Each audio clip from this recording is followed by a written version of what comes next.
Welcome back to the Soda Pop Podcast. As always, Soda stands for School of the Arts, and Pop, it just sounds nice next to it. My name is Dottie Tanner. And I'm Brandon Underwood. And today we're interviewing... Go ahead and introduce yourself. My name is Ethan Lolley. I am the visiting music director for the Shoals Symphony and professor here with the Department of Music. Wonderful. Very cool. Ethan Lolley. Remember the name. All right, Dottie. Now, oh my gosh, you're opening your drink. I'm trying to get some water. Okay. So, Ethan Lolley, can you tell us, now that you're back in Alabama, you're back, where did you go? Wow. I've been a lot of places. So I grew up in this area. I went to UNA, got my undergraduate degree in music education, and the entire plan of my life was to be a high school band director. Right. That's what I wanted to do. And somewhere along the way, very quickly, I realized that I fell in love with orchestra. Right. And it was actually my first experience with orchestra was right here at UNA. And it was near the end of my time. And I got to be a part of the orchestra, and I played bass clarinet. And I thought, wow, the repertoire for orchestra is just so much more expansive because orchestra's been around for centuries, right? Right. And I was like, I've missed this. Like, I want to be a part of this. But then everyone was telling me, well, you started too late. You know, you just don't have enough experience in orchestra. You need to be trained from a child. If you know you're going to be a conductor for an orchestra, you have to get, mentors. And I said, okay. And I proved them wrong. I went out into the world and I became orchestra director near DC in Alexandria, Virginia. I still conduct that orchestra, the Symphony Orchestra of Northern Virginia. And I came down here to be a guest conductor recently this past May for the Lion King Live. And how cool are those when you get to see a live orchestra perform the music to the movie right in front of your eyes. Like it's live music. You want to talk about one of the hardest things I've ever done in my life. Really? Was it stressful? Oh, beyond. I was already losing my hair a little bit as I entered my 30s. And then that was just like 5 years of my life. I think stress took off of me. But it was so worth it because from that moment, being there conducting Lion King, then the department chair came up to me immediately after. And we started the discussion of the possibility of me becoming a visiting conductor here at UNA. And now look at me now. I'm a professor with the Department of Music, teaching the University Orchestra and Shoals Symphony. And the hair's coming back. We're working on that. It's a slow process. Right. Hey, if we're lucky enough, we might get a sponsorship by Keeps. Hey, no shame. I'll take it. Okay, let's go. But yeah, so I think I saw the Star Wars one. I didn't see the Lion King one. Okay. The only thing that I was disappointed about, there's like the part in the Mos Eisley Cantina, and they didn't play the dun dun dun dun dun dun. Like the little. Talking about the saxophone? Yeah. The saxophone part didn't play. But what was it like, I guess, directing that? Was it like you knew, like, you were ready for, like, when he's, like, lifting Simba up and stuff like that? Like, what were the moments you were looking forward to with doing Lion King? So I skipped my intro just now, and I skipped a lot of jobs I had in between going to UNA and going to DC as an orchestra conductor. Right. I was a professional performer with Disney World for probably around 8 years. Yeah. I'm still currently a cast member, and I perform there. So in between me just saying I wanted to be an orchestra director, I also, like so many people, am fickle-minded, and I change my mind every 10 minutes. Sure. I said, I want to be a performer too. I've been in music my whole life. Yeah. So I go down to Disney World, become a cast member. I start working as a performer on Disney Cruise Line, traveling the world, entertaining. Were you Simba there? Did you get to play Simba? I was not Simba, actually. I would love for you to try to eventually guess what I did on Cruise Line. You will never guess it, but we'll get back to that. Okay, we'll get back to that. It's one of the princesses. It's got to be. It has to be. Fingers crossed for Tinkerbell. Close. I'm a little too tall for Tinkerbell. Close enough. Okay, so back to the question. There were moments in The Lion King that were so special for me. Because I felt like two of my worlds were combining. Performer at Disney World, a conductor, being able to conduct the music I love as a performer. And let me just tell you, there is nothing more inspiring than hearing some of the music from The Lion King. Yeah, because absolutely. I think any age you are, you're familiar with the story, and you're even more so, you're familiar with the music, right? Yeah. Extremely impactful.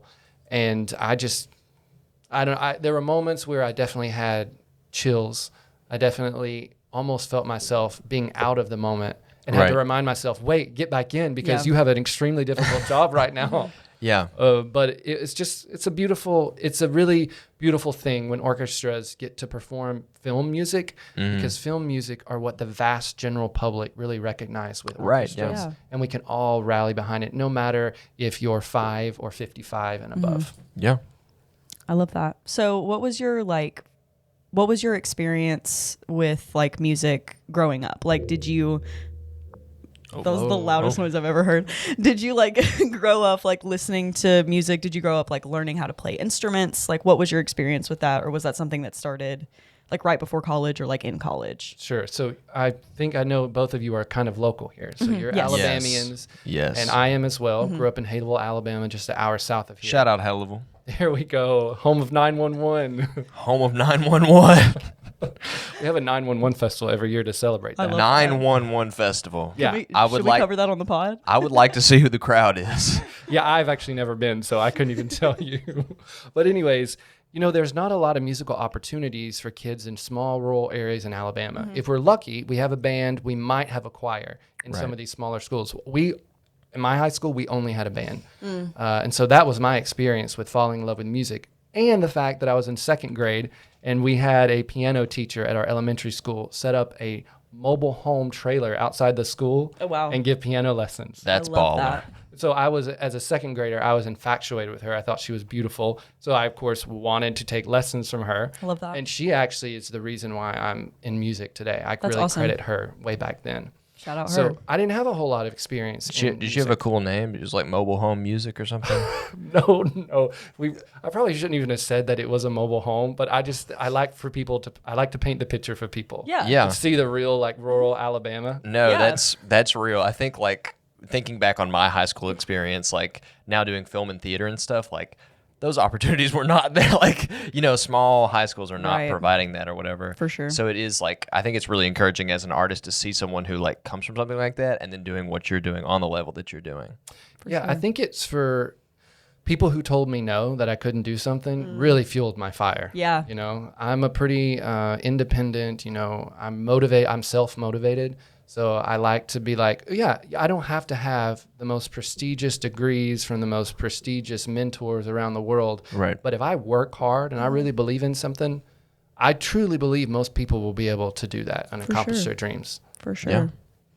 And direct Lion King. Direct the Lion music King. for Lion King. I mean, but I got to be honest. This coming season, we're doing Jurassic Park. That's even more important in my childhood. I still have the VHS tape. I can't believe it even still works at this point as many times as I used it as a kid. I mean, I will be an absolute mess in tears as a child, like when that happens next May. Yeah. That's fair. I will also be in tears. I will also be in tears. So there's definitely going to be 2 people in tears For there sure. at the event if you're not in tears. Come to see it so that you can see me. Come and to see Ethan cry. Jurassic Park next year. Absolutely. That's way better than the Lion we used to have. We're going up from Lion to T-Rex. Brandon, No I don't comment. think you could say that. R.I.P. Leo and Una. However long ago that was. All right. Moving forward. Wait, that's kind of like a tribute. Lion King was kind of like a tribute now that I'm thinking about it. Was it a tribute? No. Oh, okay. That could have been a great opportunity. They really missed out. Not associated at all. Okay. That would have been a great idea. So what, like, I guess now that you're, what were you taking? I guess, like, what did you take from Alabama on your journeys? Because I think, like, inherently this podcast is a little bit about, like, Southern artists and what it's like to kind of do that and being a person from the South or whatever. Because, like, typically a lot of times, like, the South is known for its culture and its arts and stuff like that, but it's always known for like DIY kind of arts or whatever. We talked in our first episode, we talked a little bit about Rick Hall, who was like a music producer from Muscle Shoals or whatever. Yeah. Has Freebird inspired you? He produced that.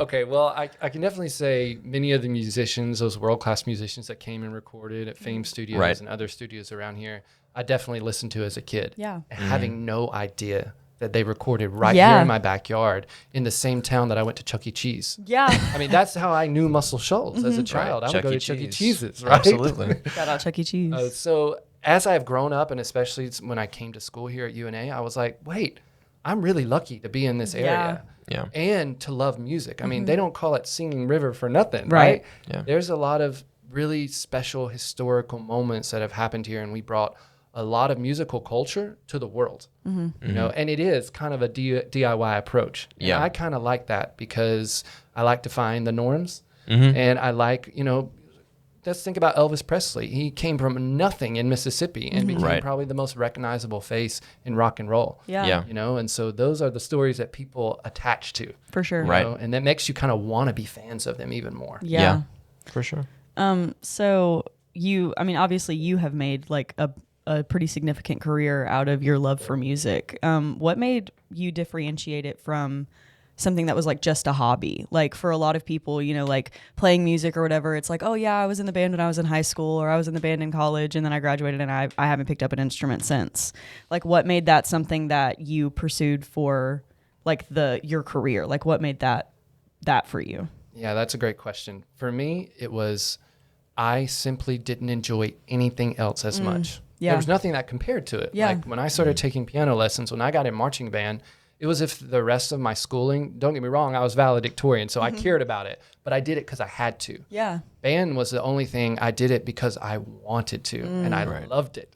You know, and it was like every bit of time I had outside of, you know, socializing became that too as well. It was my social outlet. It was my family. Yeah. You know, it was, and now it's been my career. And I'm very lucky because I know a lot of people in this world who they go to work, they hate their jobs, and they go back home to forget about their jobs. I am lucky enough to look forward to my job every day. Right. And to even when I go home, still be thinking about my job. Now, that's probably some work-life balance I need to work on, I'm sure. But I'm just really grateful to be in this moment where I get to do exactly what I want to do. Yeah. And I don't have to choose things that I don't like just to survive. Yeah. So musicians, I know we have that rep, you know, for like, starving artists, like we're never going to make money doing it. I disagree. I think if you put yourself out there enough and you keep on networking, you will find a way to live at least a comfortable life doing what you love. Yeah. Was that something that like whenever you were in college, you were going to college for music? Was that something that you heard a lot? Like people being like, oh, you're never going to make any money. Because like Brandon and I have talked about this before. Like that is something that people tell film students and theater students. Like, so what are you planning to do with that? Right. Like, what are you going to do with that? You're going to teach something like that. And it's like, that's like, and it's kind of like, sometimes people are like, yeah, I am going to teach. And sometimes it's like, no, I wasn't planning on it. So what kind of was did people throw that at you ever? Oh, absolutely. Even when I was in like middle school going to high school, where that's not something that a child needs to hear, right? But people are just so ingrained with, I need you to be successful. Yeah. You know, but success means very different things to people. Success does not always equate how much money you make in your job, right? So for me, success was what makes me happy. So I had people all the time, you're going to major in music? You're going to pay money to a school to then go out into the world and not be able to make money? Do engineering. I can't tell you how many times someone told me major in engineering. Still to this day, I don't even know what engineering is. And I'm okay if I go the rest of my life not knowing what engineering is. I didn't know what conducting was before that. I thought it was like the thing they did with the trains. I thought engineering was what you did with trains. Oh my gosh. It's funny you say that about conducting. Yes, there are trained conductors. There are. And for people who are not into music, being a conductor, sometimes they might actually think of that. Yeah. But a conductor is what people call like the maestro, or if you've seen in Looney Tunes, right? As a kid, you saw Bugs Bunny and there was always coming up into an orchestra. It's the person that waves their hands around. Yeah. Yes. So for our uncultured audience who doesn't know any better, what like some of them are probably wondering, you know, I think artists do get this perception of like, they don't do anything. Like they're not really working. Like they're just sitting around. Oh, that'd be a cool idea, you know? So what is the conductor doing? Because every time I see a conductor, it's always just like, That's like a decent 2/4 pattern. Okay, Brandon. Say okay. Future conductor. I'm coming for that job. I would give you a solid B- in my conducting class right now. So just saying. I appreciate that. So a conductor, the majority of what they do is behind the scenes in their office. So we have very large scores, which shows the parts to every single instrument in orchestra. Yeah. Right. And we're talking sometimes over 80 players, right? Yeah. Yes. You know, so in a massive amount of things you're trying to memorize so you can accurately communicate that to the orchestra once they have their first rehearsal. The majority of my work is done before the very first rehearsal. Yeah. For the musicians, that's when their work begins. Yeah. Yeah. Right? So I had a teacher tell me once, for every like measure of music in the score, you should be spending like 5 hours of score study. And so I've never actually quite reached that. I was going to say, Yeah. that feels like Oh a my long time. gosh. But it just goes to show how well you need to know the music to be able Right. to teach it and Yeah. accurately relay the message of the music to the musicians, so then they can do that to the audience. Yeah. It's a massive undertaking, and it's not like an hourly job to where, Right. you know, Yeah. okay, I'm going to do this from 9 to 11. It's an all-consuming job. It really Right. is. I travel all across the country and the world a lot. There is never a time I don't bring my score with me. Yeah. Yeah. On a plane, on a train. Yeah. Anytime I can get it, I'm trying to, you know, learn the score better, because that's the thing about being a conductor. You will never get to a point where like, I know it all. You will Right. never. There's always more music to learn. There's always new scores to study. And that's kind of cool, because I Yeah. feel like I'll always have something to do. Yeah. Wow. I like that. So you said something about the message of the music. Do you feel like the message of like any particular piece of music is as important, if not more important, than like getting the notes right or those sorts of things? Like which do you think is more important in that? Yeah, once you start to work with more professionals, because I've definitely worked with younger kids where we had that philosophy, right? Absolutely, right notes are important, but helping them to slowly understand, if they're going to continue as a musician, that they need to understand the overarching message. Yeah. Because why do people listen to music? They do it because they want to feel something. Right. Right. Happy, sad, nostalgic, right? Excitement, you know? And so if you as a conductor and you as the musicians don't have those emotions in mind as you're playing them, I know it's intangible, but sometimes the audience can tell. Yeah. You can see, you can't see it, you can feel the difference, right? Something with technically amazing musicians playing technically amazing music versus musicians playing emotionally charged music. Right. And that's a huge difference to me. So I'm a firm believer in that for sure. I talk all the time about, you know, I'm not talking about the right note or how you attack that note. I'm talking about, well, what is this phrase trying to say? Right. And what are you trying to convey through this music? And we can get really artsy when we talk about those things, but it does help sometimes in a rehearsal when students feel some type of emotion attached behind it. Yeah. Wow. I got all professor on you for No, a while. I loved I'm No, it. sorry. No, I yeah. liked it. Yeah. Dottie? Brandon, I just asked a question. Oh, I was throwing one back up to you. Okay. So before the podcast, we were kind of talking, and you mentioned something that, you know, you were talking to Dr. Merciers. Shout out Dr. Merciers, who sponsors the Soda Pop podcast. And you apparently watched her react to something that we posted. I think this speaks about, you know, young artists a little bit and students at UNA. Could you relay that to our audience? Yeah, What sure. happened? I'm just making a disclaimer. Dr. Merciers is my boss. We love you, Dr. Merciers. Love, thank you. Our boss as well. Yeah, I was having a great meeting with Dr. Merciers, and we were talking about the podcast. Yes. Right. And I had told her that I was going to be a guest on it soon. And she just pulled it up. I think it was on some type of social media. Right. Instagram. Yeah, just showing it. Yeah. And immediately, I guess y'all had just posted your most recent video where you were mourning the loss of the previous podcast hosts. Trevor Trevor and Grayson, yeah. who died tragically. Yeah. And it was not a dead. funny moment because we were listening and we were watching and we thought, wait, is this supposed to be funny? Oh no. I think that's what a lot of our viewers get when they're watching the podcast. Is this supposed to be funny? But not in a bad way, more of a, if it's a parody and a joke, Yeah. you're really committing to the bit so Yes. much that you're making us think, wait, what? Yeah. When are they going to like reveal, oh, sorry, just kidding. But then there was no reveal. Yeah. I guess if we would have read in the hashtags, The description. Yeah, the description. The but description. you got to understand. And there's a disclaimer at the very end of the video. They were okay, both. maybe we didn't I make was it that required. far. I was required to put both a disclaimer in the caption and at the very end of the video. They make us walk the line here at the Soda Pop Podcast. No, do not be fooled. It's thin, but we walk it. So it was a funny moment, you know, she was like, okay, I'm gonna probably text them and just kind of make sure we understood that correctly. But it was funny because it's really just a generational thing, right? Yeah. Like I may be 35, but I also grew up in a time where there was not social media. Yeah. And get Right. this, I grew up in a time when there was not cell phones in every household, right? Yeah. I got my first cell phone when I was like a 10th grader in high school. And that my mom got her first cell phone at the same time. Yeah. So it's a funny moment to be living in this world of social media and trying to stay relevant. Right.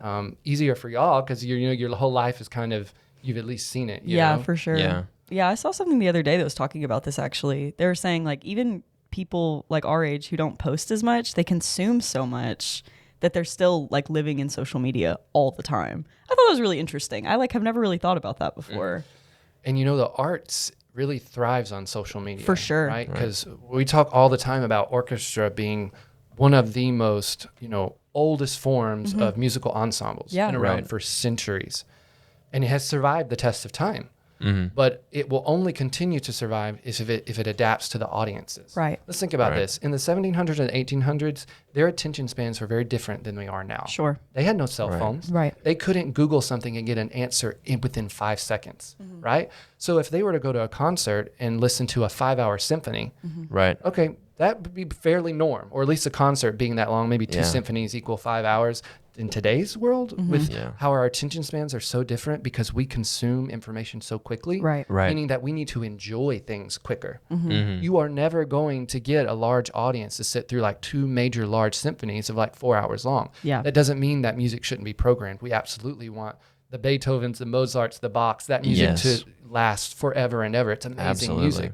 But we have to program it in such a way that is smarter for our audience. That is a way for them to understand it and to take it in so it's not so overwhelming. Yeah. Yeah. And that is my big push as an orchestra conductor. Everywhere I go, I want the concerts to be immersive. And I know that is an overused word right now. Like Right. everything we're trying to get like millennials and Immersive. Gen Ys and Zs to go to, it's like, oh, it's immersive. But I really mean it because I worked at Disney World, and what they taught us was that in everything Disney does, they use the 5 senses. So when Right. you go to an orchestra concert, most They like of the pump time, smells in and stuff, Yes, right? They pump exactly. smells in. and you know what? I've been successful in some of my orchestra concerts of doing all 4 senses at once. The smell Yeah. one's the hard one. Yeah. I mean, 'Cause that some makes people sense. have allergies, right? Right. Right. But in any case, I'm always thinking about how can I make an orchestra concert more than just something people to go to listen to? Yeah. Yeah. How can I involve everyone? Say you have a 7-year-old whose attention span is really low. Well, I'm going to have some visuals up on the screen that kind of help them understand the journey or the meaning behind that piece. Yeah. That's why we video the podcast for all our 7-year-old audience members. We have quite a few actually. Great. We'll tell them to come to our concert at Schultz Simpson because we'll have plenty of videos for Yes, them please too. do. Yes. And when is that date? Let's shout out all the concert Oh, dates yeah. for sure. I'm a fearless promoter, so I want everyone to know about the Schultz Symphony because Look dead into the camera and just let them know. you know what's funny about this? I just created a social media video that's hopefully going to go out on the Schultz Symphony soon. Yeah. And I recorded it in Norton, and I'm trying to, be hip and funny and do all the things that we need Right, to do right. to like Right. capture Right, right, audiences. Yeah. And it took me like, no kidding, like 2 hours to get the take that was right. And Yeah. if that's the life of a social media influencer, count me out. It's terrible. Fair. Like, not. Yeah. So be expecting on our socials soon an attempt that the conductor has to try to be relevant and reach out to audiences. But we have a really cool concert coming up. It's on September 13th, next Saturday, right here in Norton. And what is so cool about this is that we have 2 singers called the Secret Sisters. It's a duo of real life sisters Yeah. who grew up, guess what, right here in the Shoals. And that's no secret. Sorry. That's good. I like Yeah. that. No secret. I should have put that in my video, actually. Yeah, okay. So they grew up right here in the Shoals. One of them even went to UNA, and they made it big. They've Yeah. had 3 Grammy nominations. Oh, wow. They've had Wow. 5 albums released. They performed with the likes of Bob Dylan. They have toured across the world. They've been on The Tonight Show, Jimmy Fallon, Jay Leno, David Letterman. Yeah. They've done some really incredible things. But what I love about it is they sing music that reminds you of this place. I love They that. sing about the Tennessee River, which we have right in our backyard. Right. You know, they're folk singers taking a little part of the shoals and taking it out into the world. Yeah. And I love that. And what I love about this concert is it's a homecoming for them. Yeah. They get to come back to their home audiences, and some of these people might have known them as children. Yeah. You know, and look at them now, major recording artists in the realm of folk Americana music, and they're being backed up by a full orchestra. Yeah, that's you don't awesome. normally see like a folk singer or a rock singer or anything being backed up like a full orchestra. So this is a really special moment that That's even awesome. if you're saying, I'm not really into orchestra concerts, well, great, because this is not just an orchestra concert. Yeah. This is a full-fledged like folk Americana concert fused with like the power of orchestra. That's so awesome. And if you just want to support home like music that reminds you of where you're from, because I've been away from the Florence area for like over 10 years. Right. And I remember as a student, I was just thinking, I can't wait to get out and see the world and just do so many bigger things. Right. And I got to do a lot of really cool things. I lived in Washington, D.C. I lived in Orlando, Florida. And what I realized coming back here, just taking this drive from my parents' house to here, I was like, I missed this calm. Yeah. I Yeah. missed it so much. Yeah. There's still all the culture that you can find in a big city in Florence. You can find Right. a lot of that here. Yeah. But you know what? There's not traffic. Yeah. And let me tell And you, I agree. There's always a place to park. Well, except for UNA, but there's always a place to park in downtown Florence for the most part. Yeah. try living in D.C. It was just rated as the worst traffic in the country. Ooh. Oh. And Yeah. it was I the can worst imagine. part of me being there. And Yeah. I'm just really glad to find a parking spot. I'm Right. really grateful for that. Yeah, Yeah. for It's sure. the simple things, my friends. For sure. Yeah. So what's it like? You were talking a little bit about, I guess, like the generational divide or whatever it was, like how music has changed since, I mean, throughout history, but also since you've been in the game, been doing it and stuff like that. How is what's teaching like? What's teaching, these incompetent music people about music? I never in my wildest dreams thought that I was going to be a university professor. Yeah. And that's what I love about life is I constantly am being surprised, but I'm being open to it. Yeah. Yeah. And, just 5 years ago, I determined I'm going to be an orchestra conductor and I'm going to love that, Yeah, but there's a lot of orchestras in colleges, universities, Yeah. For right? sure. But I just didn't think that was ever going to be for me. And I definitely never thought that I would be teaching in the exact same classrooms that I was a freshman in, Yeah. just Right. 10 years before. You Yeah. want to talk about nostalgia, like hitting you, memories Yeah. you didn't even think you still had. And you're sitting in this room teaching these college sophomores or freshmen. You're like, whoa, I remember what this was like. Yeah. But I do like that because now it's coming back to me. So I know how they feel. It's not been long enough to where I don't know how they feel. Yeah. So I really try to be a professor that, I told my mom the other day, I try to be the cool professor, Yeah. right? Right. But what I really mean by that is I want them to understand that I know what's going on in your world right now, and I want to respect that, and I want to make this enjoyable for you. Yeah. Like I'm going to have Absolutely. expectations, absolutely. And I'm going to be clear about those expectations, but I really want you to come out and I want us to laugh sometimes. I want us, to like have some fun talking about, different aspects of music. I start my music appreciation class, every single class, with taking an artist that they like and listening to that music. And so I'm learning about the musicians, but then I'm taking the terminology and definitions we learn in the class and applying it to that specific song. Yeah. Now, some of these are really hard to do that with. Yeah.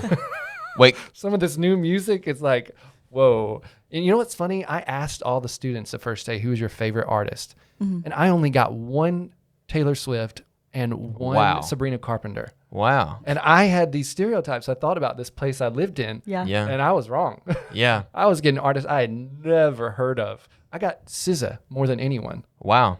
Wouldn't Love have- SZA. I wouldn't have I thought respect that, Love right? SZA. But I kind of love that because I'm constantly being educated about Yeah. music, and I am open to any of it. Yeah. I'm not one of those fuddy-duds that say, "Oh, they Only they orchestra don't- music. or they don't listen to music like they did in the '90s." We had Right. the golden age of music. dad with does Backstreet that. Boys and Britney Right. Spears. My dad will hit me with, well, it's not real music. The real music was in the 70s. And I'm Yes. like, Dad, be so for real. But here's the problem: is that I have this massive love for each of the decades of music, Yeah. and Right. I'm glad that my mom forced me to listen to like the classic rock of the '80s and stuff like that because I still appreciate it. Yeah. Yes, is there something special and nostalgic about the decade in which you were formulating sure. your teenage years? Absolutely. I mean, I still have Yeah. my Backstreet Boys Millennium CD. course. can't play it because I don't have a CD player anymore, right? But Right. at this point, it's just nostalgic for me. Yeah. But I do appreciate all genres of music and applying it to my classes. I Yeah. think that's important because I'm trying to reach them where they're at. Yeah. So if I want to teach them about music appreciation, well, I need to start with the stuff they really like first. Yeah, for sure. You ever get like a Young Thug in there? You were like I don't know who that NBA is. Young Boy. You don't know Young Thug or NBA Young Boy? No. Bloodhound No, Jeff? Not at all. But these all sound like familiar names that they were saying to me in class. Right. So yeah, I've still got a lot more classes left to be educated. Right. So maybe was it Young Thug you said? Yeah, Young Thug. Young yeah. Thug will be on the list. It's gonna be. Hey, y'all are not ready. Y'all are not ready. UNA, they're gonna learn all kind of stuff. I think maybe that falls more into music entertainment, how to produce beats and stuff like that. But Oh, are we talking like DJ music, like yeah, it's more like electronic? produce beats and stuff like that, like trap music. Oh, that's gonna be a hard sell for me. But yeah, I just said I was being open, so Right. I will be open to this. They have some orchestras in there. I'm sure they sample an orchestra or two in there. I'm sure they do. Yeah. Shout out Young Thug.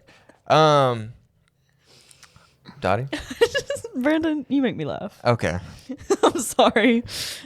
So what has been like your favorite part of being a professor at UNA, or what has been something that has like really surprised you about being a professor at UNA? There's a lot of things that I've really enjoyed about this job. I'm only like 3 weeks into it, you Yeah. know, so Yeah. you know the the butterflies are still When's there. the dropout date? Oh, that's a great question. I actually don't know that. I guess my favorite part would be I like being able to be on campus.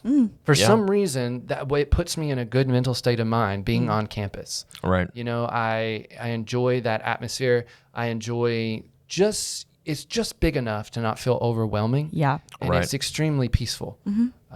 It's the small things as I get older that I surprise myself. I can't believe I'm 35 and I'm saying the most that I enjoy about this job are the peacefulness of the campus. Yeah. you Yeah. know? But I really do enjoy that, you know. It's nice. Yeah, and the classes are great, and the students are great too. I've been surprised by, you know, students do care about what they about. Absolutely. I think now more than ever. I think like what you were saying about earlier, I think like social media kind of almost puts people into boxes, especially puts artists into boxes to where it's like, okay, you know, if you make this kind of music or you make this kind of content or whatever, you specifically have to do that or whatever. You have to figure out like what that niche is or whatever. And I think a lot of people like try to define themselves by that, you know? Did you ever have a moment like that where like with like Disney and stuff like that where you like, okay, I'm a Disney adult now. Like I'm committed to this. There's a huge genre in pop culture of Disney adults. Yes. There Yes. is. I don't necessarily think I would say I'm a Disney adult. Right.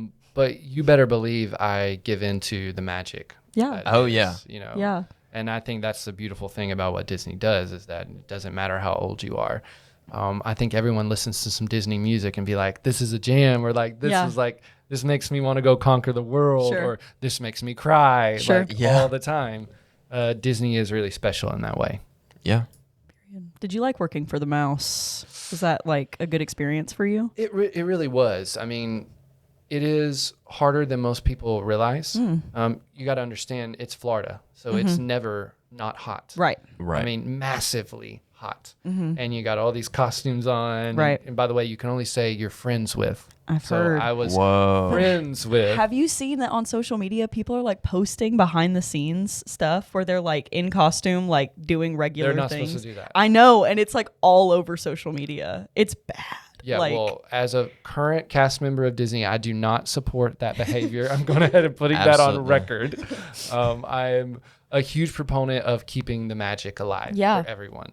You don't have to believe in it, but there's something fun about just faking it for a little yeah, bit. for sure. You know, I'll go and visit Mickey and I still feel like a little kid. Yeah. Yeah. And honestly, with the stress we have going on as adults, it's really nice to just forget about that sometimes. Yeah, for and sure. And buy into that. For sure. And that's why on my orchestra concerts, that's always what I'm thinking. How can I get an adult into a room who's probably had an extremely stressful week, Sure. dealing with their Right. job, and just feel joy and like a kid again. Yeah. I think love that's that. really important because we've got to change the perception that orchestra is for like, Rich old people. okay, I wasn't going to say it, but yes. You know, it is for anyone. Yeah. You know, it's for kids, and if they want to say, "Oh, that's so cool," right at the end of a piece or before a piece, that's perfectly fine. Yeah. But we've got to get rid of these esoteric like etiquette rules. We just want people to have a really good time and continue to support the arts. Yeah. So let's make it as accessible as possible, as fun as possible. And let's make it to where when someone has an hour and a half concert, it felt like 15 minutes because they were having such a good time. Yeah. Not someone who's consistently looking at their watch because this piece has been going on for 75 minutes. Yeah. Yeah. You know? Yeah. I'm always thinking about that. Show business, y'all. That's what it's all about. Right.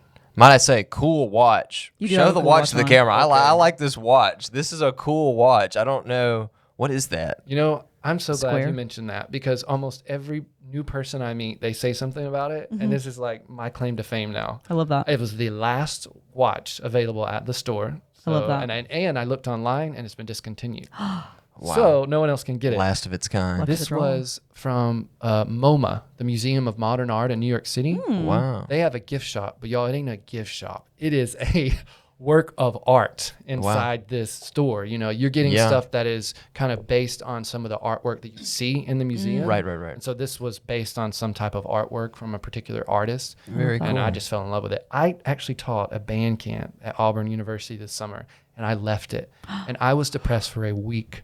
I looked online. I tried to find it, and my director found it about a week and a half later, and I cried. Happy tears. I love that. I was so happy to have it back. One of the Auburn students was trying to steal the watch. That's clearly what it was. No. We're not like that here at UNA.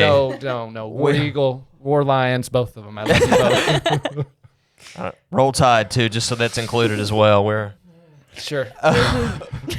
restraining us. How does it feel? How does coming back to Alabama feel with that kind of stuff? There's a huge rivalry with sports teams and all that kind of stuff. Did you take that with you? Were you in Orlando, Florida, watching Auburn games? Yeah, absolutely. I think that will never leave me, and I kind of love that because it reminds me of home, especially when I'm away. It makes me feel like I'm a little closer to home. Yeah. Right. And the rivalry with the football and all of that was difficult for me because my entire family, Alabama Crimson Tide.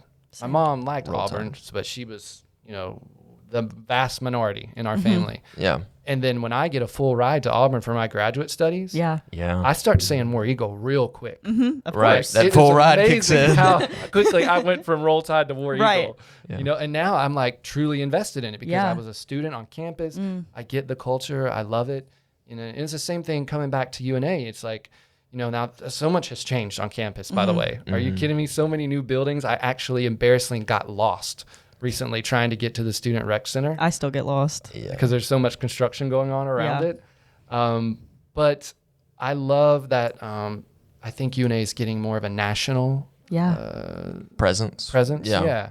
They're moving up. I think they're moving up to Division One. Yeah. And you know why I really love that most is because I was a part of the marching band, Yeah. the Yeah. marching pride. And that's so why now people they're go to see getting- that's why people go to see the games. Many people do go to see halftime, and Yeah. it is well worth it. Let me tell you something. I spent 7 years of my life devoting to that band, and I am so grateful because most of what I've learned how to be a good music director, I learned by being in band. Yeah. Yeah. And so I love this solely for the fact that the band is now getting a national presence. Yeah. Right? Yeah. Because they're going to be on more televised games. And Yeah. They're going to Macy's I was this gonna year. say, yeah, is they're so going to the Macy's exciting. Thanksgiving Day Macy's, wow. parade. Yeah, and I think it's really special to think of the place that kind of grew you into who you are and to watch with pride as they start to get more recognition. Yeah. Because I Yeah. always knew and thought that, right? But, like I said all the time, it's one of the best kept secrets in Alabama, the Florence area. Yeah.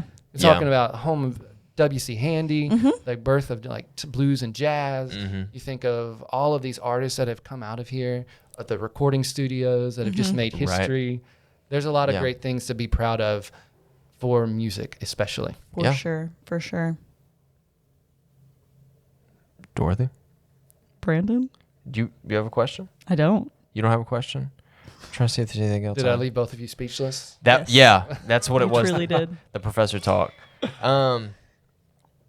What are your plans going forward? I think what now? Now that you've You've been a Disney adult. You've performed. You've done the Lion Not King. a Disney adult.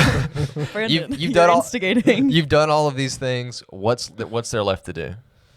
You know what? I'm waiting for the world to surprise me. But I can Right. tell you this. In this moment now, being here at UNA, a faculty member, I am completely fulfilled and happy and Yeah. content. I love that. I love what I'm doing. I love being able to, be in charge of this orchestra and lead the artistic journey and trying to find ways to capture more audiences. I Right. love that. And I love working with the students because, I have a community orchestra I work with in DC, and those are adults who are working government, and they're like, they're really like beat down sometimes with work, but when they Right. come into orchestra, they just want to have fun. Yeah. Right. Yeah. They don't necessarily want to go home and practice their instrument every single day. And that's a part of being in a community orchestra, is that you're just there to enjoy yourselves. You're not trying to like make it a career. But with these students, many of these that are sitting in front of me, they want to make it a career. Yeah. Right. Yeah. So I can give homework. Yeah. I can tell these students, okay, you need to go and have passages A through E learned by the next Right. rehearsal. And they'll do it. Yeah. And Yeah. from a music conductor, that's like music to my ears. Yeah. I'm like, Literal whoa, music to we're your improving ears. so quick. I love when we both have that desire to get really good. Yeah. Yeah. Yeah. And Yeah. it's like, it feeds off each other. It's like lighting a fire beneath everyone. And it's like, I just can't wait to see where we're going to take it. The Yeah. kids seem excited. I seem excited. The worst thing, I feared is that I would come in and they would hate me. Right? No Right. one wants to be hated because you're the change maker. You're the new Right. person coming Yeah. in.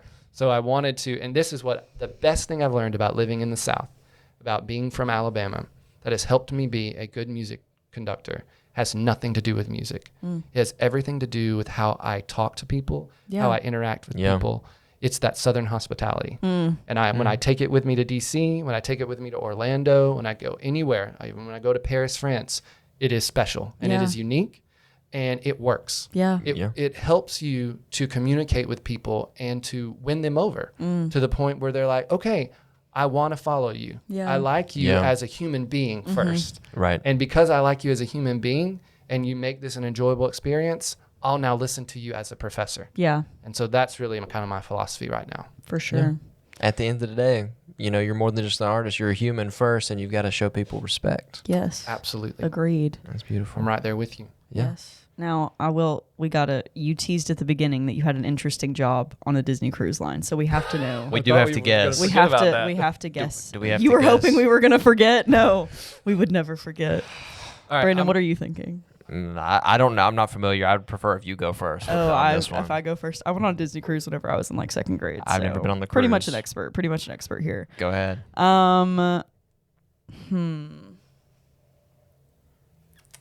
Were you like? Okay, I'm feeling it was performance based. It was performance based. It was performance based. Okay. It's definitely characters of Disney. Okay. Okay. I mean, were you just a character actor? Did you? I mean, were you friends with? I was definitely friends with some very specific characters. Okay. My in guess is Disney. Pluto. Okay. I was gonna say Goofy. It's not what I was hoping or thought. Oh, I'm either so of you sorry. would I'm say. so sorry. Okay. So we're gonna cut that. So we're wrong. No. Let me say this. I did work for Disney, and I was friends with lots of characters. Okay. And at some point, I became good friends with Goofy. Yes. Okay. Good job, Brandon. I'm 6'3". Right. Poor Yeah. Pluto doesn't even go past like 5, 10, or 11. Do you think that I'm measuring Pluto? I'm so sorry. Okay, you know what? I forgive you. I did take that personally. Okay. I'm sorry. But that was for a very short amount of time. I Yeah. actually was able to become, as I got into Disney, I was able to become friends with a couple of princes. Okay. And I was okay. hoping you would start with that. Sorry. But I guess my hair loss has gotten That's bad not. enough to where Did anybody say that? you- Did anybody say I'm that? projecting. Yeah, you're projecting a little bit on the podcast, and we're leaving that in. That's staying in. Princes. We did guess Tinkerbell earlier. That was you. Okay. Prince Philip. No, Prince Philip was one of the youngest princes. Okay. And I started at Disney when I was like 27 or so. So I was like, That sounds young to me, but okay. Yeah. not for princes. Oh, okay. Dottie's actually 40 something. I don't know if Brandon, that's been discussed We on have the to podcast stop. We have before. to stop. I'm Okay, 22 years that's old. good to know. My Yeah. birthday is this month, but I am 22 years old. Right. That's what she wants us to Oh think. my God. Okay. We know the truth. Yeah. Well, I think Prince's Goofy, friends with all of those people. That's crazy. And then now you're here at UNA teaching students. Mm-hmm. Do you ever swing into that? Does the Goofy ever come out a little bit? Does it? It's funny you say that. You know, we learn a lot about these characters in depth because Yeah. we want to accurately be friends with them. Right. Right. And the one thing about Goofy that I think I take with me everywhere I go is that I am not afraid to be silly in front of my students and in front of the people that I teach. Yeah. Because the second I'm silly and I embarrass myself and I do something like that, it makes me more human. Yeah. Yeah. And immediately you see it in their eyes. You're like, I like this guy. Yeah. Like, Awesome. We all want to feel comfortable enough in front of people, and especially with a professor-student perspective. Yeah. You want to feel comfortable enough to where you're not just on the edge of your seat hoping you don't fail the class. For sure. Right. Right? Yeah. If I can make students feel comfortable in class enough to they really want to learn, I've won it over. So Yeah. if the more goofy I can be, I'm all for that. I love that. And that's beautiful. Is there anything else you'd like to shout out before we wrap the episode up? Come support the Shoals Symphony. They're a really special part of this area. There's only a handful of professional orchestras in the state of Alabama. So we are very lucky for a community this size, not a huge city, right? To still have a professional orchestra Yeah. playing some, not just those, older centuries old Beethoven, Bach, Mozart, right? Right. We're doing Old some rich really cool people. stuff. Yeah. We're doing like movie music. We're doing partnering with famous artists like the Yeah. Secret Sisters and other famous Nashville artists. And we're bringing in a fusion of like orchestra and other musical genres. So I really say it's for everyone. So Yeah. please come give it one chance, and I'm going to try to win you over. Awesome. I love that. And I think on that note, I think that's everything we have today. Go follow all of our socials. UNA Soda Pop, Instagram, possibly a TikTok is out there, our link tree, and go watch us on YouTube, Spotify. Please rate us. Just give us something. We really do appreciate it. Yes. Yeah. So thank you all for watching. This has been the Soda Pop Podcast. As always, keep making stuff. And stay creative. Anything you want to add? Oh, yeah. Okay. Oh, yeah. All right. Now we got to walk off real cool while this music plays.